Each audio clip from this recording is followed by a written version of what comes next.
Bonjour bien-aimés, je suis le frère Jean Oumbogui de la Côte d'Ivoire, étudiant à l'Institut ILC, membre du groupe de travail sur le mentorat.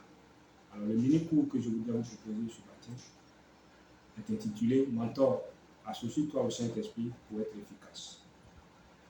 Aujourd'hui, les êtres humains placent plus leur confiance aux personnes de leur entourage et nous avons tendance à nous fier à leur apparence et à suivre leurs conseils. Nous tendons à dépendre de ces personnes et à nous réjouir de leur présence. Mais il arrive que ces personnes nous abandonnent quand les difficultés arrivent. C'est alors la dislocation d'une relation bâtie au cours de plusieurs années. Les ambassadeurs de Christ que nous sommes ne devraient pas faire les mêmes erreurs que les personnes qui n'ont pas connu le Christ.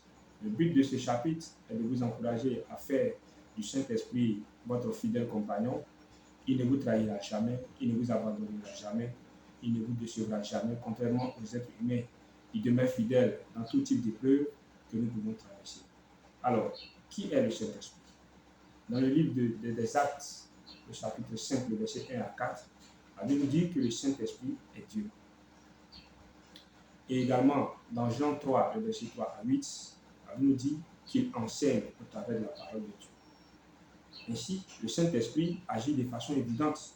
Dans l'Ancien Testament, il donne la vie aux créatures de Dieu et il dirige le peuple de Dieu. Dans la vie de Jésus, Jésus fut conçu par le Saint-Esprit. Dans Luc 1, le verset 34 à 35. Il reçut l'Esprit lors de son baptême. Dans Matthieu 3, le verset 16 à 17. Alors, de nombreuses fois, le Seigneur a reconnu sa totale dépendance du Père et de l'Esprit.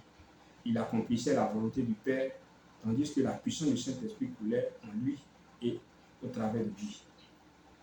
Alors, dans l'Église primitive, l'Esprit vint du ciel le jour de la Pentecôte. Il a aussi demeuré dans l'Église. Dans les individus, il nous donne la nouvelle vie. Aussi, il nous fait réaliser l'amour de Dieu. En tant que mentor, votre relation de mentor vous permettra d'accompagner une autre personne dans l'acquisition de savoir-faire, de techniques ou de conception. Vous devez faire preuve de discrétion et garder les informations que vous obtiendrez confidentielles. Vous devez également agir dans un esprit d'entraide et de bienveillance. Vous contribuerez à préparer la relève pour le réveil de la francophonie et le service au Seigneur. Vous contribuerez également à stimuler le transfert de connaissances précieuses dans divers domaines comme la planification de carrière, la confirmation de l'appel, la gestion des relations familiales et autres, et la poursuite des études bibliques. La Bible nous montre l'exemple de Paul, qui fut le mentor spirituel de Timothée, qu'il l'appelait son fils spirituel. S'associer au Saint-Esprit pour être un mentor efficace. Si vous voulez réussir votre rôle de mentor et être utile à l'épanouissement de votre protégé, associez-vous au Saint-Esprit. Créez les conditions pour cultiver une relation intime avec lui, discerner sa présence, entendre sa voix, obéir à sa direction et grandir dans votre foi. Ainsi, vous serez efficace dans votre relation de mentorat. Premièrement, dans cette œuvre du mentorat, nous devons chercher à dépendre entièrement du Saint-Esprit afin de permettre que les œuvres de la chair deviennent moins évidentes et le fruit de l'Esprit devienne plus évident. Deuxièmement, disposer et entendre la voix de Jésus à travers celle du Saint-Esprit quand le Consolateur sera venu.